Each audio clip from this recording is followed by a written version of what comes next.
aquí hemos recibido a todos los pasados presidentes, a excepción de Balaguer, pero todos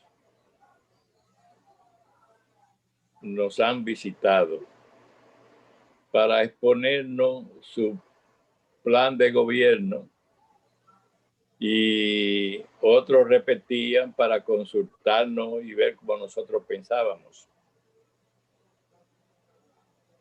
Actualmente estamos en una etapa de nuestra historia con un cambio de gobierno y estamos vigilantes con relación a su comportamiento. La Liga ha sido precursora de muchos movimientos. Por ejemplo, cuando Balaguer intentó desconocer el triunfo de Antonio Guzmán, fuimos vanguardistas en cuanto a revelarnos a esas intenciones. Y el primer documento público, una página completa, firmada por profesionales, fue idea y realización de este grupo que se escribió en el consultorio de Doctor Valle, quien es el precursor e ideólogo de este grupo que se llama la Liga de Ciudadanos Independientes de Santiago. Sea bienvenido y le escuchamos con atención. Muchas gracias y quiero dar la bienvenida a mis invitados, al igual que usted me da la bienvenida a este tan selecto grupo. Esta conferencia, que es la primera que estoy dándole en español en la República Dominicana, ya que suelo darla en francés o en inglés en Estados Unidos o Francia, también la he hecho en alemán en Alemania, pero en República Dominicana tenía previsto ir el año pasado y por el COVID no pude ir. Así que esta es la primera que estoy dando en español gracias a Zoom. El tema que yo quiero compartir con ustedes, no sé si ven mi pantalla, es Haití y República Dominicana, choque de identidades, su pasado, presente y futuro. Va a ser una serie de digresión, no solamente para repetir hechos históricos que todos conocemos, sino para presentar la historia desde otra perspectiva, ya que cada vez que yo tomo un libro de historia escrito por extranjeros, no solamente los haitianos, americanos, franceses, alemanes, suecos, italianos, etcétera, que lo he tenido que hacer muchísimas veces, veo que esa historia está mal contada, porque o cuentan la historia de España, o cuentan la historia de Francia, o cuentan la historia de todas esas potencias que han tenido algo que ver con nuestra isla. Y a nosotros nos hablan de refilón. Y lo peor es cuando uno, por ejemplo, lee la historia escrita por algún haitiano, Jean Prismars, o cualquiera que sea de los haitianos, uno se da cuenta, yo particularmente, que cuando yo leo la historia escrita por un haitiano, mis antepasados, igual que muchos de ustedes que tienen allá 500 años, piensan que vinimos en platillos voladores del planeta Marte, del planeta Venus, porque aparentemente esclavos que nacieron en África fueron quienes se apoderaron la isla. A veces uno oye americanos que dicen, el pasado colonial de los dos países es el mismo. O los que le dan a Haití, porque tiene el nombre indígena, la autoría de tener posesión del territorio, sin tener en cuenta que los haitianos primero comienzan a existir con ese nombre el 1 de enero de 1804, pero comenzando por Dessalines y más del 66% de los que fueron ciudadanos haitianos no solamente eran negros, sino que habían físicamente nacido en África.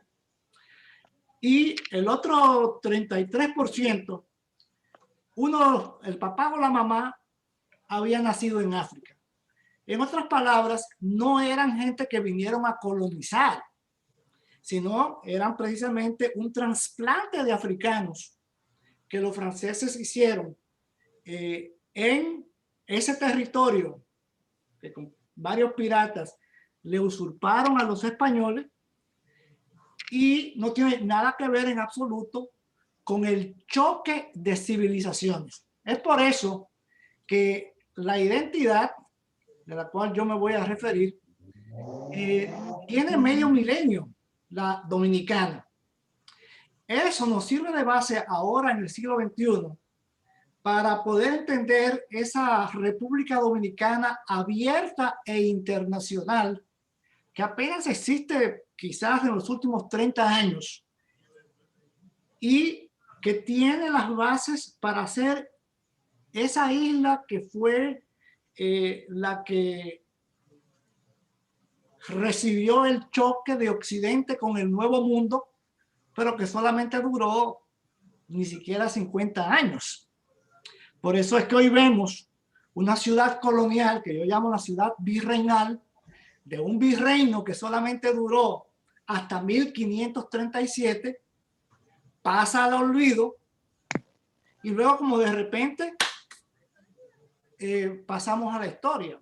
Cuando un cibaeño va a la capital a ver las ruinas del Alcázar, cuando muchos de ustedes eran niños, y ahora ven un Alcázar reconstruido en 1958, 1957, una ciudad colonial que reproduce la única ciudad de estilo renacentista español de época en el Nuevo Mundo, como que no nos reconocemos y pensamos que las piedras, que los muros son la herencia de un país. Y realmente la herencia de un país está en algo tan importante como la lengua. Por ejemplo, yo como cibaeño, como lingüista, sé que el cibaeño es uno de los ejemplos de evolución fonética del español prácticamente único en las Américas. Entonces, si comenzamos a enfocar las cosas entre lo que es positivo que tiene el país, podemos entonces hacerle un contrapeso a lo negativo. ¿Qué es lo que hay de negativo? Bueno, antes quisiera compartirle el mapa que hizo Framoya Pons de la fundación de ciudades entre 1493 y 1509. Aquí ustedes podrán ver que las que tienen rojo, esos puntos rojos, fueron las que fueron fundadas por Colón. Evidentemente tenemos la Isabela, que fue en noviembre de 1493, pero el interés de Colón era llegar en donde era que estaba ese famoso Zipango. Porque no se olviden que Colón, cuando le propuso a la reina Isabel en las capitulaciones, antes de que emprendiera su viaje, era una ruta hacia China, que era Catay, y Japón, en la vía contraria a la que hizo Marco Polo. Por lo tanto, cuando él llega en 1492 a la isla de Watling, hoy, que llamaron San Salvador, él se dio cuenta que eso no era Zipango, que era lo que estaba esperando, porque Japón es la isla que está al oriente de la China, Catay, y si uno venía del occidente, que era como Colón pensaba llegar, se tenía que encontrar con ese Zipango. Por eso fue que cuando llega a Cuba, que él llama Juana, le pregunta que dónde está Zipango, y los indios sabían, los siboneyes que estaban ahí, que tenía que fondear y irse yendo por la costa más hacia oriente. Por eso se pasa todo el mes de octubre, prácticamente el mes de noviembre, costeando la larguísima isla de Cuba hasta que a finales de noviembre, principios de diciembre, hace la travesía. De modo que el día 5 por la tarde llega a la mole de San Nicolás, y por eso le llama San Nicolás, porque el 6 de diciembre es el día de San Nicolás. Y esa fue la primera vez que Colón toca la isla. ¿Qué importancia tiene que la mayoría de esas ciudades que ven ustedes en rojo hayan sido fundadas por Colón? Tiene importancia porque esa colonización no fue de canarios, fue prácticamente de súbditos de la reina Isabel y del rey Fernando, que no eran necesariamente castellanos, podrían ser andaluces, podrían ser aragoneses, podrían ser catalanes, gallegos, etcétera, porque solamente los castellanos eran los que tenían las cargas como ser las encomiendas. Y todo esto es en la búsqueda del oro. Por eso no se sorprenda que prácticamente en el segundo viaje, tan pronto funda la Isabela, él atraviesa la cordillera septentrional y como primer fuerte funda Santo Tomás de Jánico. Lo menciono porque en toda la historia dominicana y en toda la historia colonial, es la población del Cibao la que se mantiene aislada durante 300 años. Y cuando yo digo aislada, significa sin contacto con el mundo exterior, permitiéndole prácticamente conservar costumbres, tradiciones y una lengua intacta, que se mantuvieron intactos prácticamente hasta 1960. Y digo 1960 porque ese fue el último censo que tuvimos, donde éramos 3 millones, porque en el 61 matan a Trujillo y se permite que los campesinos puedan mudarse a la ciudad. De ahí que vemos que los últimos 60 años de la República Dominicana ha sido una transformación que no tuvo durante 300 o 400 años. Es importante tener eso en cuenta y saber relatar la historia, debido que hasta 1804 realmente se estaba forjando en la isla ese encuentro de Occidente con el Nuevo Mundo que tuvo lugar en época, vamos a decir, de los descubridores, la época virreinal. O sea, el virreinato de los Colón era virreinato del Reino de Castilla y prácticamente de la reina Isabel. El nieto de la reina Isabel, Carlos I de Alemania, Carlos I de España y V de Alemania, que sube a ser emperador en 1519, cuando Cortés descubre o conquista México, hace que cambien la actitud de España frente a esa colonia que tuvo tanta importancia, que era Santo Domingo, cuando todavía no habían conquistado ni a México, ni habían conquistado a Perú, y cuando todavía Carlos V en todas sus guerras europeas no se echó de enemigos a franceses, a ingleses y a media Europa. Por eso hay que entender que el hecho de que Obando haya construido todas estas ciudades que están en verde, acá, desde Santo Domingo, Higüey, Ceibo, Azua, San Juan de la Maguana, Santa María de la Vera Paz, La Yaguana y Villanueva de Yaquimo, y en el norte Puerto Real, que es Fort Liberté, y Lares de Guajaba, que es aproximadamente, no exactamente, pero cerca de donde está ahora mismo Cabo Haitiano o Cabo Francés. Es importante eso porque hay un hecho que la gente ignora, es que para alguien de Santiago o del Cibao poder ir a Santo Domingo hace 100 años, lo más práctico era ir a Montecristi o a Sánchez o a Samaná, tomar una balandra y darle la vuelta a la isla para llegar a Santo Domingo. Eso quiere decir que el aislamiento que llevó a una población vivir en autarquía, prácticamente sin contacto con todo lo que estaba pasando, hace que un dominicano, que un cibaeño, que un sureño o alguien del este, seamos como países diferentes, cultural o identitariamente hablando. Y como eso hace, como pasamos 3 siglos más o menos, la gente no se da cuenta que lo que puede pasar en 20, 25 generaciones, 15 generaciones, son cosas que marcan a un pueblo. Por eso no se sorprendan que islas como Sicilia, como Malta, como Chipre, como Gran Bretaña, como Irlanda, que son islas grandes y la nuestra no es pequeña, somos la isla número 22 del mundo, la 22ª, hayan desarrollado imperios, como el caso del Imperio Británico, o civilizaciones que han marcado la historia.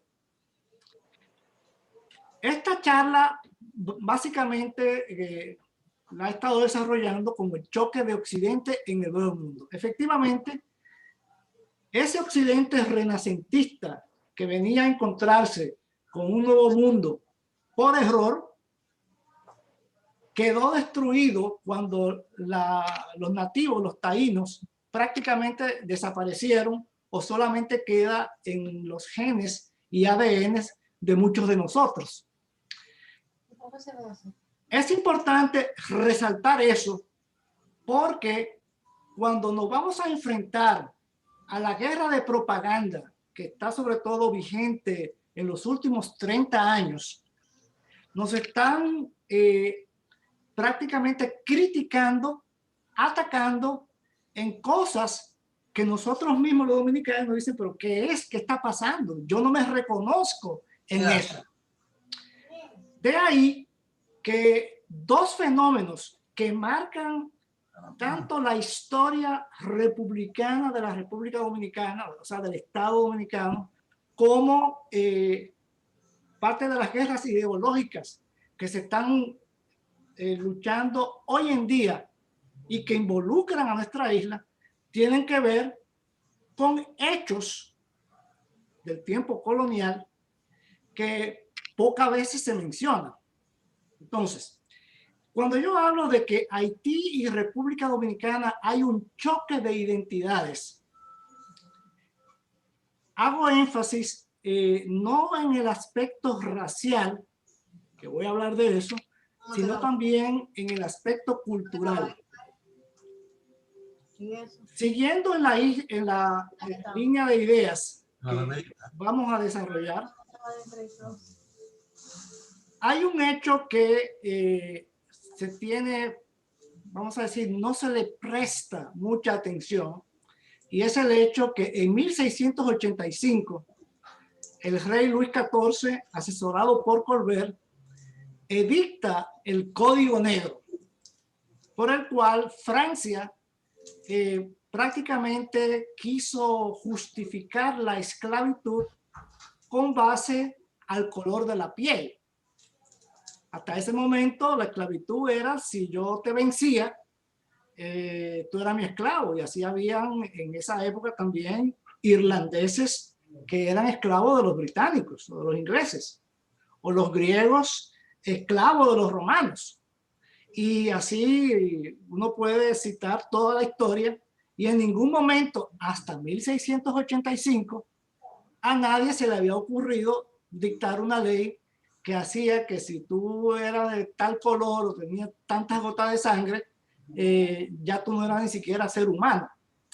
Eso es muy importante porque en el momento que se funda un estado inicialmente republicano al oeste de la isla con africanos, se crea el racismo como ideología de Estado y se crea una república de negros en donde los blancos no tenían derechos. Eso en el siglo XX inspira, por ejemplo, a los blancos de Sudáfrica y se crea el apartheid. Eso también es lo que en los últimos años, y sobre todo el año pasado y el año antepasado, es una lucha que hay en los Estados Unidos con el Black Lives Matter. O sea, de repente, el color de la piel viene a ser un hecho fundamental. Ahora, ¿quién de ustedes creen que en la isla tiene la primacía, el monopolio del color de la piel? ¿Haití o República Dominicana? La gente tiende a decir Haití. ¿Por qué? Porque la narrativa de ellos, que fue la primera república de esclavos en el mundo, en el Nuevo Mundo, y que se crearon repúblicas de negros, pero realmente la gente suele omitir que los poquitos esclavos que van a traer a la isla entre 1503 y 1522, cuya primera rebelión fue prácticamente unos cuantos días antes de Navidad, fue en Santo Domingo, y que el pico más alto de la cordillera septentrional, que es el Diego de Ocampo, que domina Santiago, Diego de Ocampo era precisamente un negro que se rebeló y que luego se fue como cimarrón. O sea, los haitianos han hecho de la liberación de la esclavitud o supuesta liberación y del hecho racial un punto para desacreditar a la República Dominicana. Por eso, cuando en esta charla yo voy a hablar de lo que es el presente y el futuro, imposición en el siglo XX de un orden económico imperial a ambos estados de la isla, y soberanía limitada en el siglo XXI de los dominicanos en el juego geopolítico donde Occidente se enfrenta a África en los límites insulares de Quisqueya.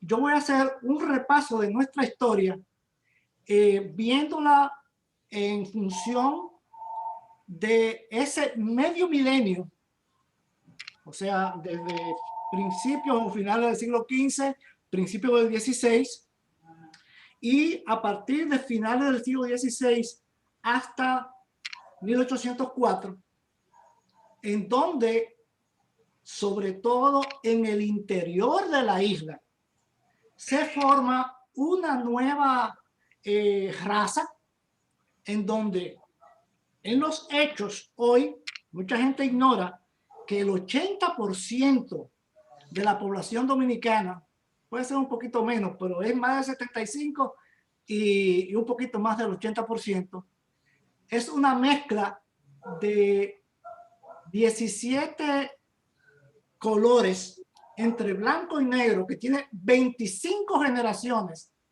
más de 500 años haciéndose.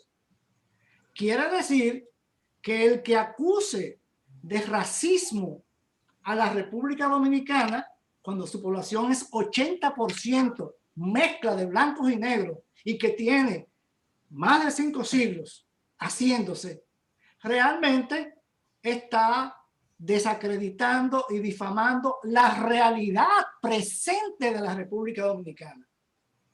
Ahí entonces es que viene el hecho de que nosotros tengamos que volver a reestudiar la historia en función de nosotros, no en función de los españoles, no en función de los franceses o de los americanos, sino en función de nosotros. ¿Por qué? Porque precisamente ese modo de pensar fue lo que a mí me llevó, cuando yo tenía 21 o 22 años, estando yo en Francia, becado por el gobierno francés, viendo qué puedo yo hacer por la República Dominicana y no que la República Dominicana puede hacer por mí. Y ahí me di cuenta de la primera cosa. Me di cuenta que la República Dominicana que yo había aprendido cuando yo era niño en la escuela, donde yo pensaba que Roma era la romana y que Asua era Asia, como cualquier isleño, quizás alguno de ustedes haya tenido esa misma impresión. Yo personalmente la tuve. Me di cuenta cuando ya había estado en Roma y había estado en Asia, estuve en Japón cuando yo tenía 18 años. Me di cuenta que el mundo era diferente, pero también me di cuenta de que mi educación en los campos del Cibao, haciendo yo estudios de lingüística, cuando yo podía leer el Quijote sin tener que buscar mucho el diccionario, simplemente me tenía que recordar de la faltriquera y cómo se hablaba en el campo, me di cuenta que yo tenía un español riquísimo, con tradiciones que ya en el resto de América se habían perdido en el siglo XVIII. Pero yo representaba una generación que ya no existe hoy en día en la República Dominicana. Entonces, volviendo al punto de cómo yo, buscando mi propia identidad, pude ver qué yo podía hacer por la República Dominicana y no qué es lo que la República Dominicana podía hacer por mí, porque en los años 70 éramos un país en donde no había internet. Lo poco que sabían los extranjeros de nosotros era de Rubirosa o de Trujillo, pero no sabían lo que se estaba viviendo luego de una guerra civil en el 65. No se sabía lo que el país estaba viviendo con un régimen de derecha para hacerle el contrapeso a las ideologías izquierdistas que estaban en toda América Latina. Yo estaba viviendo en Francia, o sea, yo estaba viviendo en un país que respecto a los Estados Unidos y a la Unión Soviética hacía como de intermediario en la Guerra Fría, pero además era un país imperialista con muchos nexos históricos con la República Dominicana y con Haití. Y es en ese contexto que tienen que ver por qué cuando yo comencé a promover la identidad mía en Europa Central, no lo hice ni en Francia, ni en España, ni en Inglaterra. ¿Por qué? Porque yo percibía que tanto Inglaterra como España como Francia eran los culpables del lío que había en la República Dominicana. ¿Y qué era lo que a mí en el día a día me recordaba todo eso? Bueno, sucede que yo fui a la universidad en Besançon. Besançon está en el este de Francia y es la ciudad de donde era el canciller, el último canciller, uno de los últimos, de Carlos V. Besançon es una ciudad que ya Julio César la menciona en la de Belo Gálico, en la Guerra de las Galias.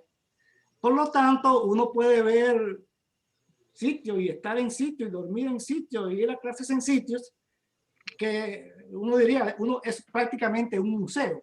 Y Besançon, siendo la capital del condado de Franco Condado, de donde era el canciller Granvelle, en esa época estaba bajo dominio español. Precisamente en ese mismo momento donde todavía existía el virreinato de las Indias Occidentales en Santo Domingo. Entonces yo digo, bueno, al menos tengo algo en común con esta ciudad. De ahí viene una evolución, una vez que yo terminé mis estudios, en donde yo hice la tesis sobre la isla ibaeña, en donde de la única manera que yo podía hacer algo diferente era si yo podía analizar de qué imperio nosotros dependíamos en ese momento. Ese era el momento donde Fidel Castro hablaba del imperialismo yanqui, un imperio que no tenía nada que ver con el imperio español, francés o inglés o el haitiano, del cual nosotros nos habíamos liberado. Por lo tanto, a donde yo enfoqué vamos a decir, mis intereses, fue al paísito que yo tenía al lado, que era Suiza. Suiza es más pequeño que la República Dominicana. Suiza tiene 500 años rodeados de imperios. Nada más que en el siglo XX, 2 guerras mundiales y Suiza se mantiene entre los dos y ningún imperio la tocó. Pero hace 500 años, Suiza era el país de donde venían todos los mercenarios. De hecho, la Guardia Suiza de los Papas es una herencia de esa época. ¿Qué es lo que es hoy Suiza? Suiza, y lo digo porque yo viví en Suiza 3 años en Ginebra.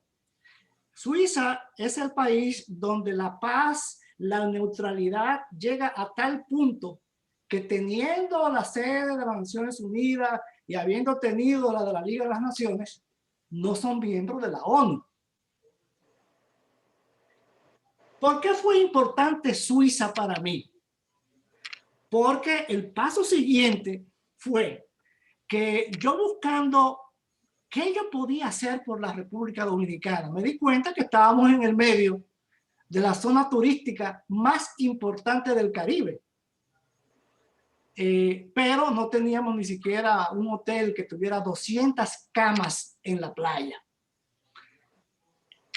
Aparte de eso, cualquier dato que yo quería buscar sobre la República Dominicana en cualquier biblioteca, prácticamente tenía que ser libros escritos en el siglo XVIII, siglo XIX, quizás en los años 40 o 50, que yo podía encontrar en las bibliotecas parisinas o de donde sea. Pues yo viajaba mucho y hablo 10 idiomas, lo podía leer en cualquier idioma. Una de las cosas interesantes de leer las cosas en cualquier idioma es que precisamente el mundo visto por un alemán es muy diferente al mundo visto por un francés, o el mundo visto por un suizo, o por un gringo. De tal modo que yo comencé a ver a la República Dominicana de distintas perspectivas y me di cuenta que era muy diferente ver el árbol cuando está muy cerca y tomar perspectiva.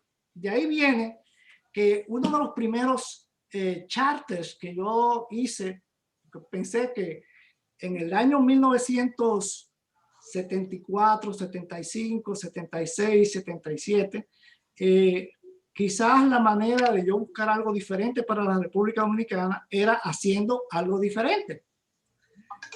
Y el turismo depende de los aviones. Y los aviones es una industria muy cara. Sucede que por casualidad los suizos habían iniciado un vuelo de todos los sitios del mundo en 1976 de Zúrich, Ginebra a Puerto Príncipe, Haití. Yo había intentado con vuelos que tenía Aerolínea Quisqueyana, Madrid y Roma. Yo había intentado con la gente de Iberia de sacar vuelos, pero es algo muy difícil. Pero dio la suerte y la casualidad de que en el 76, en Suiza, y yo me había mudado a Ginebra, sacamos un vuelo a Haití. Ese vuelo hacía escala en Puerto Pitre. Y durante más o menos 6, 7, 8 meses, yo convencí al tour operador que porque tenían que ir a Puerto Pitre, que podían ir a Santo Domingo. Y logré que ese tour operador entonces cambiara la operación de Puerto Pitre a Santo Domingo, y durante ese año prácticamente los principios de 77 hasta noviembre estuve yendo mensualmente o 2 veces por mes de Suiza a Haití, Santo Domingo, Suiza, Haití, Santo Domingo, donde había un charter de suizos. Eso me permitió a mí conocer más a Haití que los propios haitianos. Por casualidad, el día que murió Duvalier, yo venía de Japón, yo tenía 18 años, apenas acababa de cumplir 19, venía con la Pan American y aterricé en Port-au-Prince el día que murió Duvalier. Y como yo fui de los primeros que salí del avión, los periodistas en las Américas me reciben y me dicen, ¿cómo está Haití? ¿Qué pasó? ¿Qué pasó? Dice, no, que se murió Papadoc. No, yo lo vi tranquilo. O sea que ese hecho, el hecho también de que Toussaint Louverture haya muerto y fue encarcelado a 50 kilómetros de donde yo estudié 5 años, que fue Besançon, en Fort de Joux, hacía que prácticamente yo estuviera siempre enfocado a Haití y República Dominicana, en donde cada vez que me decían que yo era de Saint-Domingue, pero yo percibía que ese Saint-Domingue que decían los franceses no era la República Dominicana que yo conocía.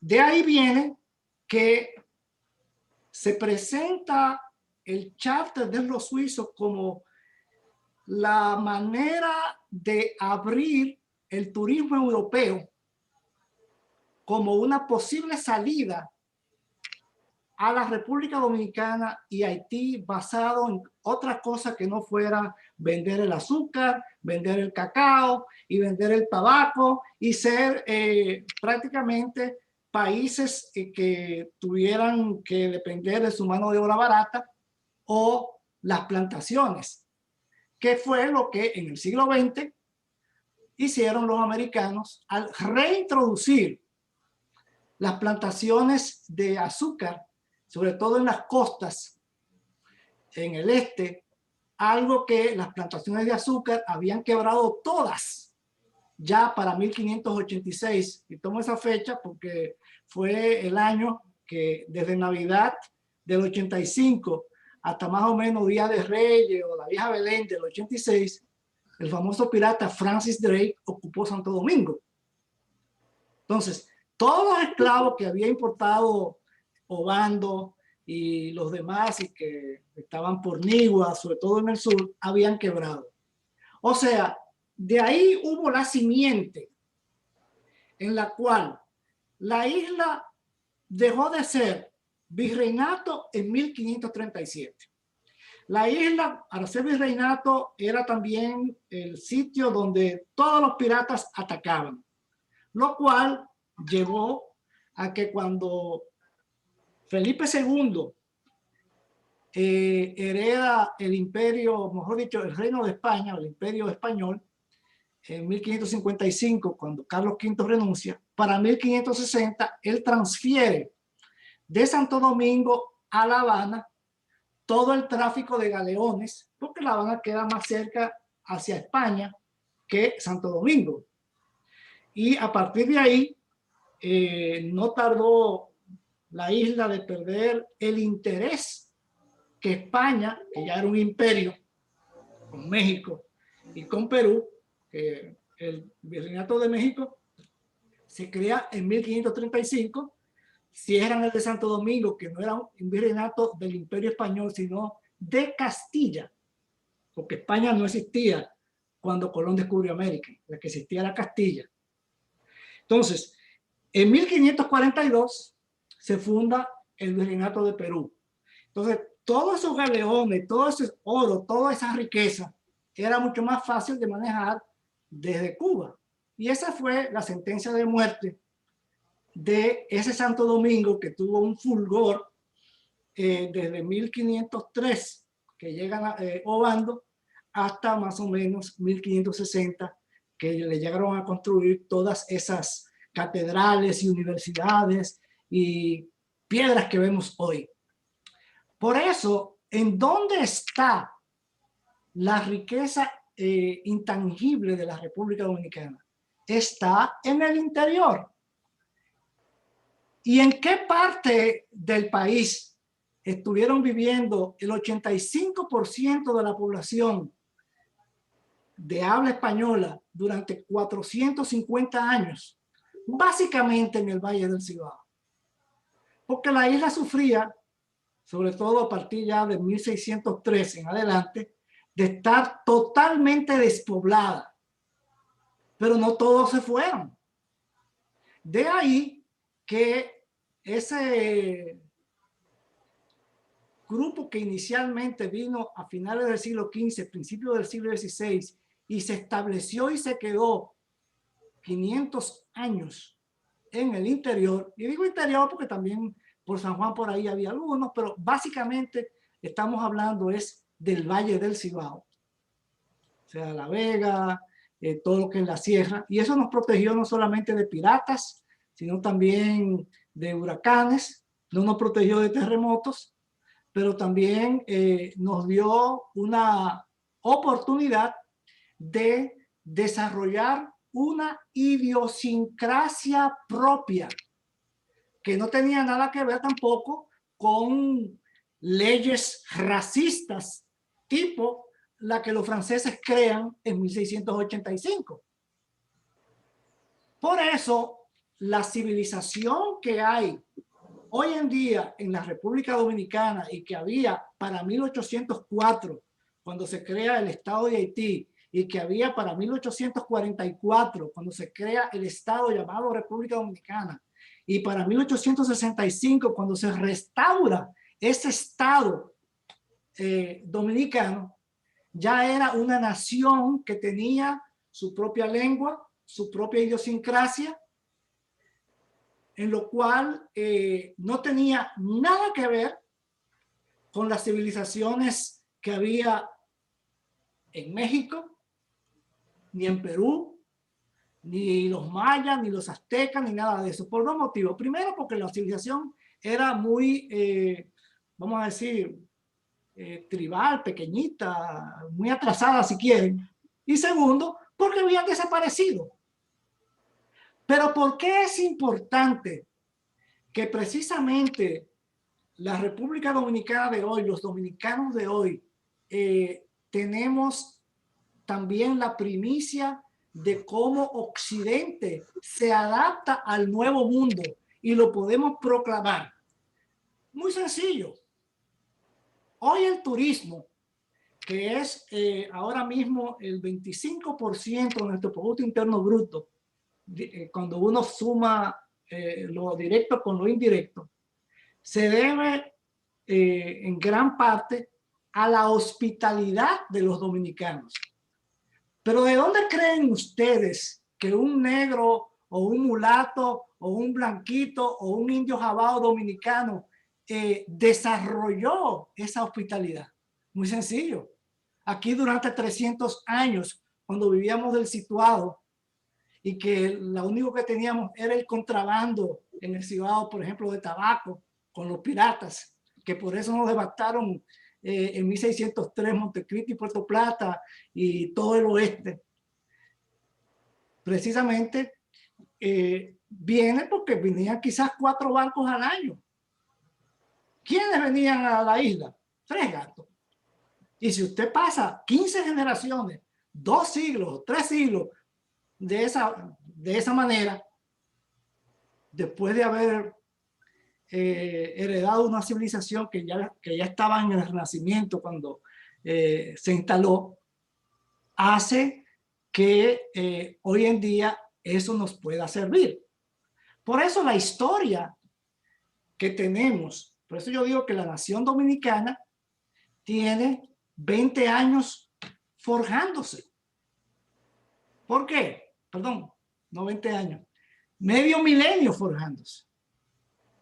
Tiene medio milenio forjándose debido a que efectivamente ningún país de América ha podido fusionar Occidente hispánico con las poblaciones nativas. Se toma México. Los mexicanos dirán que México y que los españoles tal cosa, pero en México tienen 150 idiomas y las tribus o indígenas son tribus indígenas que son ciudadanos de tercera categoría. Y el único país de América del Sur donde los indígenas más o menos se parecen o tienen el mismo estatus que los españoles son en Paraguay, en donde el guaraní es la lengua oficial junto con el español. Y si se toman a Bolivia, el problema de Bolivia hasta que llegó Evo Morales fue que los indios eran ciudadanos de quinta categoría. Entonces, ese problema de identidad, realmente los dominicanos no lo tenemos. Ahora, ¿qué es lo que ha pasado en los últimos 50 años? Que el país se ha abierto al mundo como nunca. En parte, yo sí fui protagonista de eso al haber abierto el turismo de Europa hacia la República Dominicana. Y eso hace que yo tenga, al igual que muchos de ustedes, una historia presencial, personal, de los últimos 50 años. Pero 50 años respecto a 500 años no es nada, excepto que ver la historia a 500 años es darme la perspectiva de qué hay detrás del bosque, de las oportunidades que tiene Santo Domingo, que tiene la isla, cuando se propone hacer un cambio basado en la estructura que tiene. Yo me basé, por ejemplo, en la herencia cultural, las playas y el hecho de que no había nada, pero me enfrenté a un problema enorme, enorme. Y era que para poder traer europeos había que tomar un avión. Y para que tengan idea qué es lo que eso significa en términos económicos, le voy a dar la siguiente cifra. Un vuelo como el que hacía SATA, que era la línea charter que teníamos de Suiza a Haití y República Dominicana en 1976-77, cada vuelito de eso costaba entre 150,000 a 200,000 dólares por vuelo, que es lo que cuesta operar un hotel un mes. Y cualquier avión de eso, en esa época eran DC-8, DC-10, dependiendo qué tipo de avión uno tenía, cuesta 3 veces lo que cuesta construir un hotel, sino 4 veces.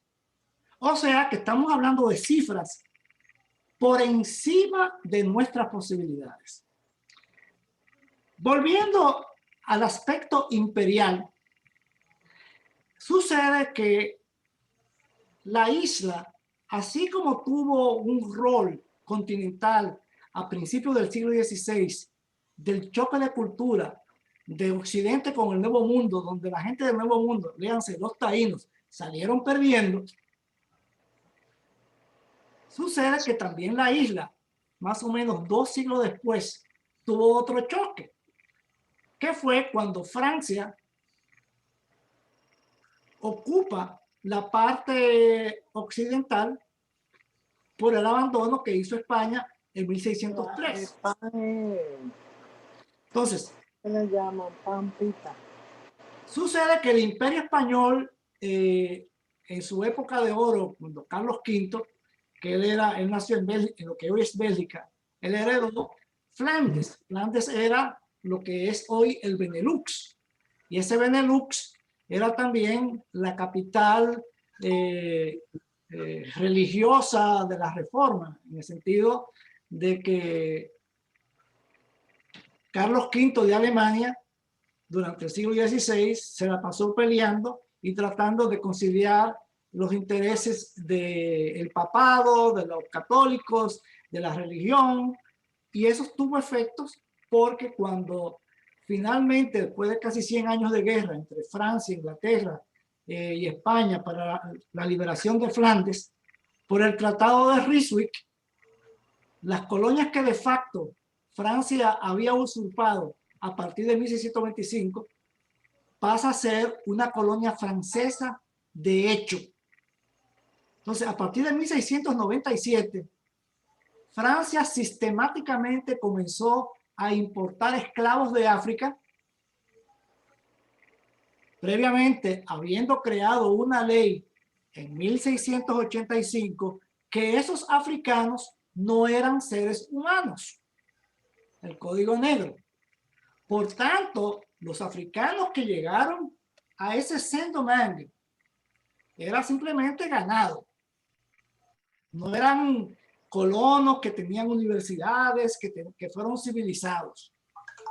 Y Francia hizo de Saint-Domingue la colonia más rica, no solamente que financió Versalles y que Francia tuvo en toda su historia, sino que le sacó más riqueza que Inglaterra a toda América del Norte y el Caribe. O sea que durante prácticamente 100 años, Francia estuvo importando como 1 millón de esclavos. Un esclavo típicamente en África, los portugueses eran los traficantes que se ponían de acuerdo con otros africanos que podían ser musulmanes o árabes, que le vendían los esclavos de distintas etnias. Y se creó el famoso comercio triangular, El hecho es que un esclavo que saliera de África, el 30% moría en el viaje y el otro 66% que quedaba, máximo, duraba 7 años de vida. Tan fuerte era el trabajo. Por eso es que no se sorprendan que para 1804 el 66% de los, en ese momento, haitianos hayan físicamente nacido en África. Y el otro 33% eran quizás de segunda generación. Y luego había unos cuantos mulatos. ¿Por qué es importante tener ese detalle? En la historia que cuentan los revisionistas de la historia marxistas de los últimos 30, 40 años, parten de la premisa falsa de que había esclavitud en los dos sitios, que Obando trajo esclavos y que en Nigua había un trapiche. Y eso ellos quieren hacerlo similar a esa colonia súper rica que Francia tenía en Saint-Domingue. Cuando todos nosotros sabemos, pero la gente se lo calla, que entre 1586 hasta prácticamente estos días, los criollos de lengua española que vivíamos en la isla, mis ancestros, los de ustedes, se estaban tragando un cable. Estábamos pobres y abandonados y en autarquía, precisamente forjando esa nueva idiosincrasia, esa nueva raza que es la raza dominicana. Ahora bien, cuando los franceses hacen su revolución, eso sí, con las ideologías incluso de un suizo, Rousseau, que es el que inspira a los que hicieron la Constitución americana en ideas tan innovadoras que el poder no viene de Dios, sino que es del pueblo. Sin embargo, en términos prácticos, los revolucionarios decapitan al rey de Francia, que era primo hermano del rey de España, porque la dinastía de los Austria, que comienza cuando la hija de Fernando e Isabela, Juana, se casa con el hijo de Maximiliano, emperador del Sacro Imperio Romano Germánico, que era de los Habsburgo, una dinastía que se inicia en Suiza. El último de los Austria, precisamente, dejó el trono de España a los 2-3 años, cuando España pierde Flandes después del Tratado de Ryswick, y vienen las famosas guerras de sucesión, donde los Borbones se instalan en España. De ahí que el rey al quien decapitan, o sea, Luis XVI, sea primo hermano del rey de España. Eso causa una guerra entre España y los revolucionarios, en este caso su general era Napoleón, ocupan el País Vasco, y entonces por el Tratado de Basilea, a cambio del País Vasco, le ceden toda la isla. Sucede que también en 1697, por el Tratado de Ryswick, en donde España perdía Flandes, los franceses habían ocupado Cataluña. Entonces, en el Tratado de Ryswick, a cambio de que España recuperara Cataluña, le dan la colonia de facto francesa, que ese era el Saint-Domingue. O sea que en esa época no hicieron un censo ni un referéndum preguntándole a los criollos del Cibao o de Santo Domingo si queríamos ser franceses o no. Simplemente eso se decidía en Europa. Eso es muy importante porque lo que estamos viviendo hoy día, o sea, ahora en el 2021, en cuanto a qué tan soberanos somos nosotros hoy en día. O sea, hace 500 años hace 300 años, hace 400 años, hace 200 años, hace 177 años y hace 60 años. Las decisiones que atañían nuestro territorio y nuestro pueblo no se tomaban en Santo Domingo, se tomaban en Europa, se tomaban en Puerto Príncipe, se tomaban en Washington. Ahora nosotros tenemos un poquito más de soberanía y la podemos tomar. Es por ese motivo que el futuro que nos departe la situación actual en donde pudimos lograr una economía abierta con el servicio, por ejemplo, turismo, una economía en donde tenemos ya zona franca que no es solamente textiles, sino de un poquito más de know-how, como productos médicos, hace que nuestro país esté pasando por una crisis, una transición en que nosotros tenemos que empoderarnos en conocer nuestra propia historia, saber qué fue lo que pasó en 1586 y 1603. En 1586 no fue que Francis Drake ocupó Santo Domingo 8 días. Ni en 1603 no fue cuando Osorio devastó el oeste, Montecristi, Puerto Plata, llevándolo a Monteplata, o Yaguana y Vallajá, llevándolo a Vallaguana. Esa es una historia vista desde el punto de vista de los españoles.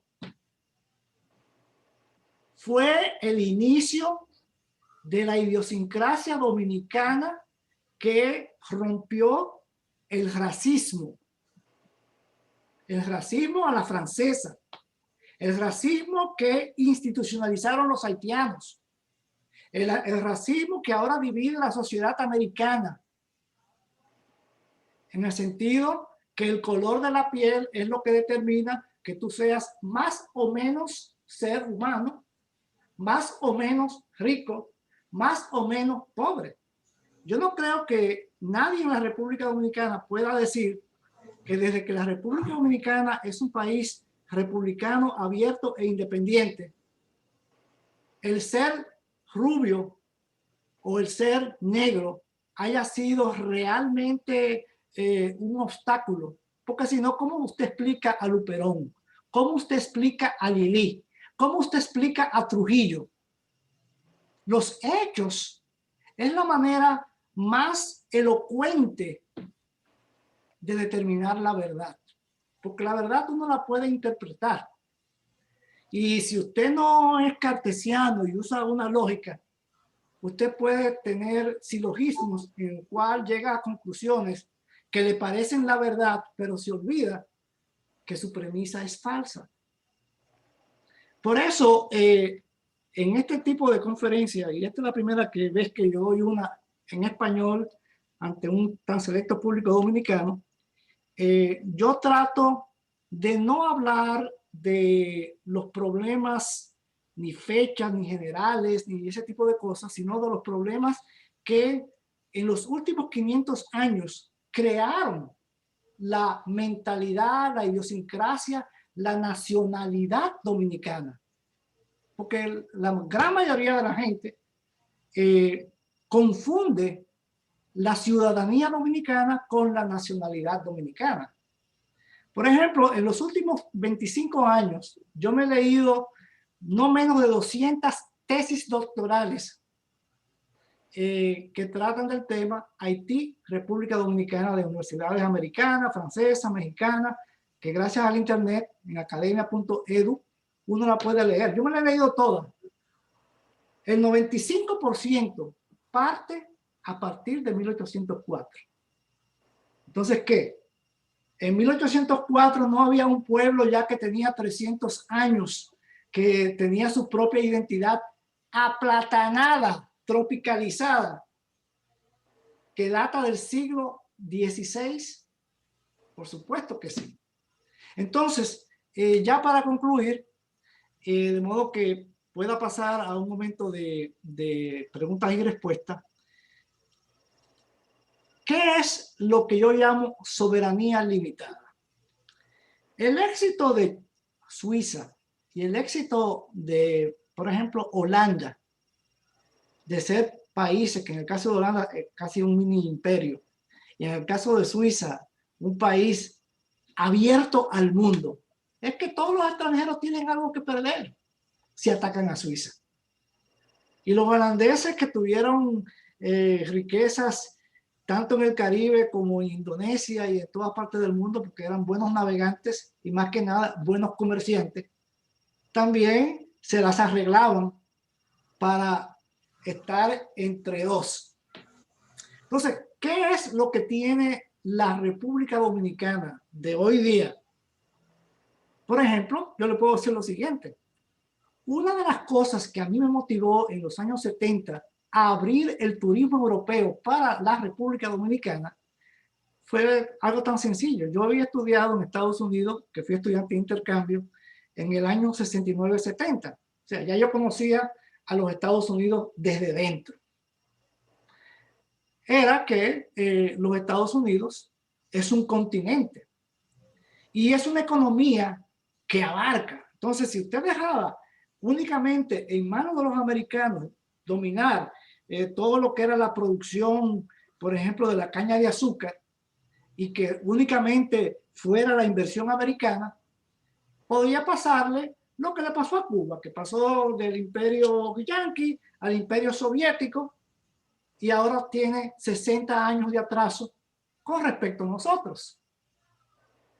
Y precisamente en los 500 años, el gran avance de Cuba fue nuestro gran atraso. Ahora es nuestra oportunidad. Entonces, el hecho de que yo dije, bueno, en la Guerra Fría, estamos en los años 70, si yo abro el turismo a los europeos occidentales, los americanos no nos pueden decir que no. Y por eso yo dije, bueno, voy a viajar por toda Europa, me compraba un Rail Pass cada 3 meses, eso me permitía viajar en tren, en primera clase, en 15 países.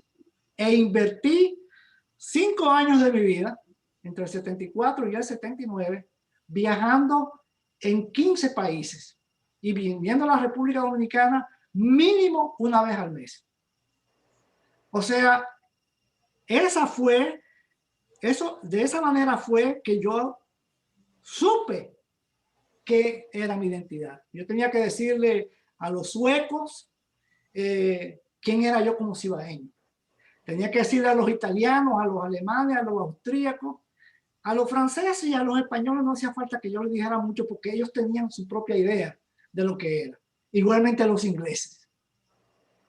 Y precisamente ese charter que por las cosas de la vida inicialmente fue a Haití y República Dominicana en 1976-77, me dio la razón.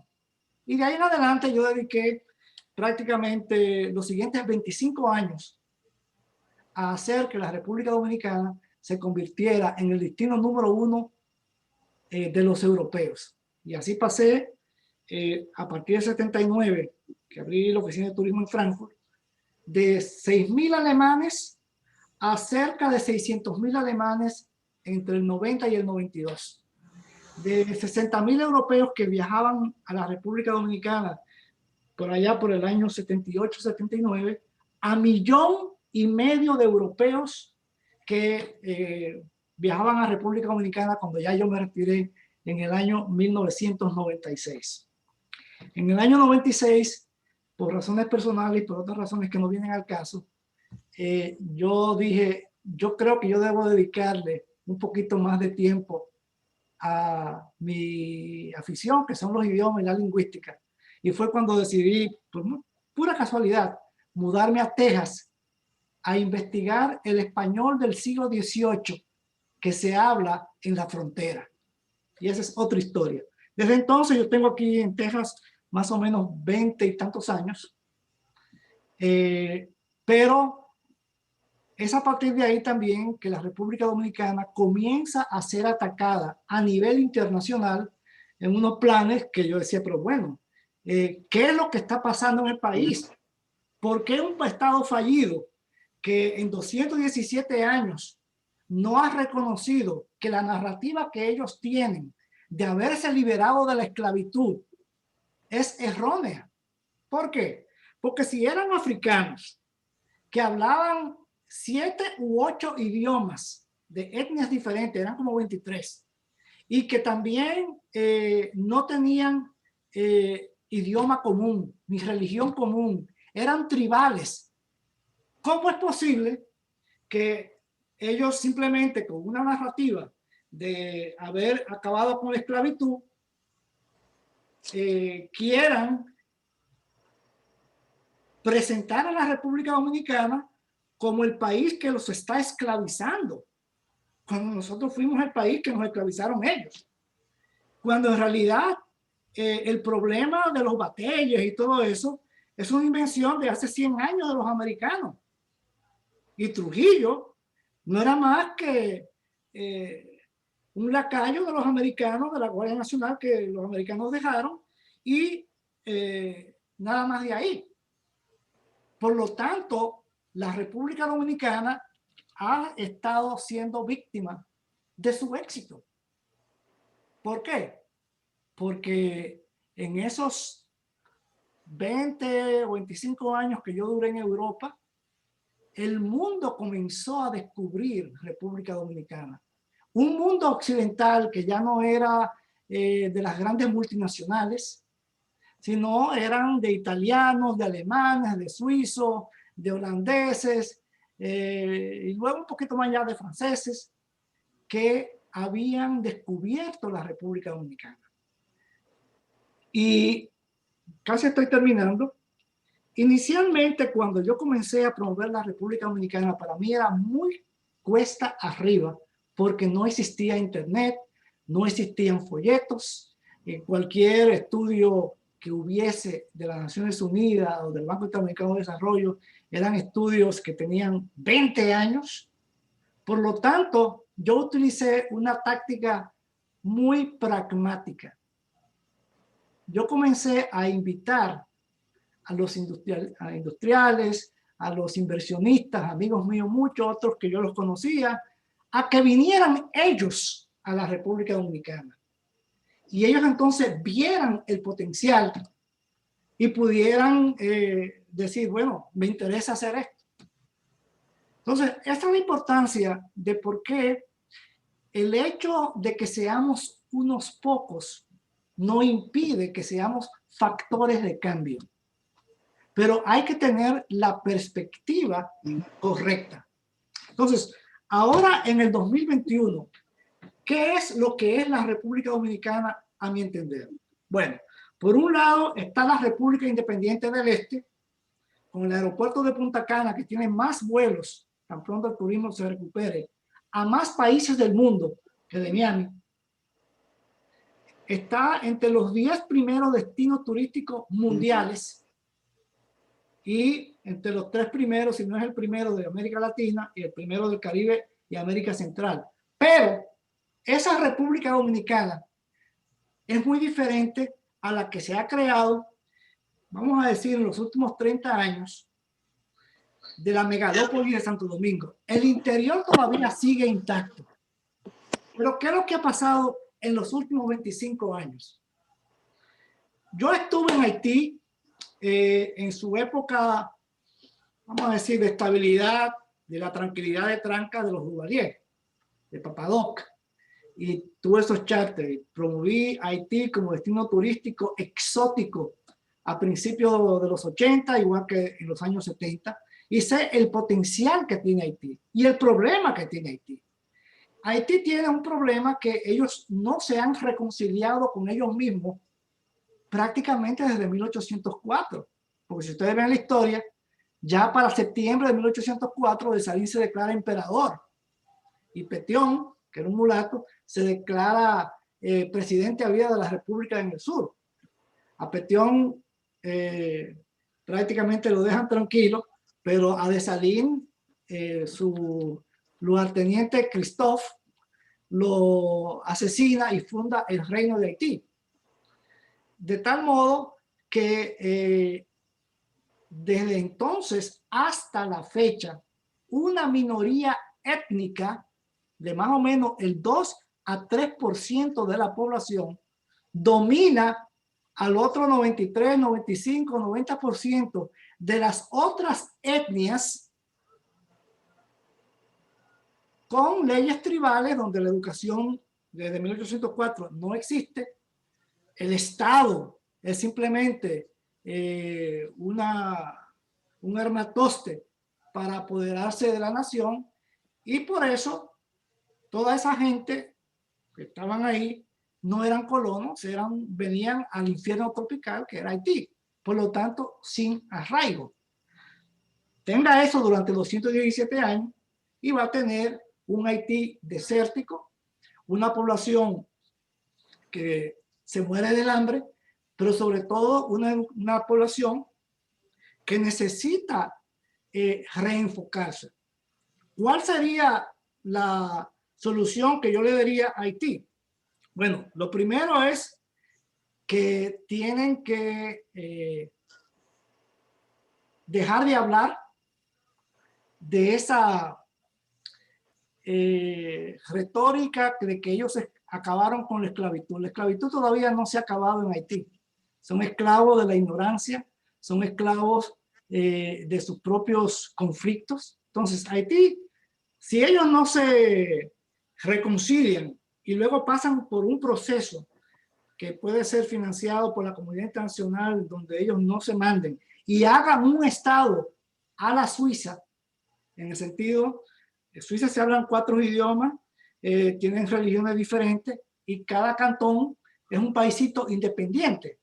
Entonces, si usted va a aplicar la democracia en Haití y hay 50 candidatos para el 10 o 20% de la población que va a votar, mejor créele 3 regiones que representen esas etnias, ellos aprendan a autogobernarse, mientras la comunidad internacional, que es la que tiene que financiar el desastre de Haití, los va educando.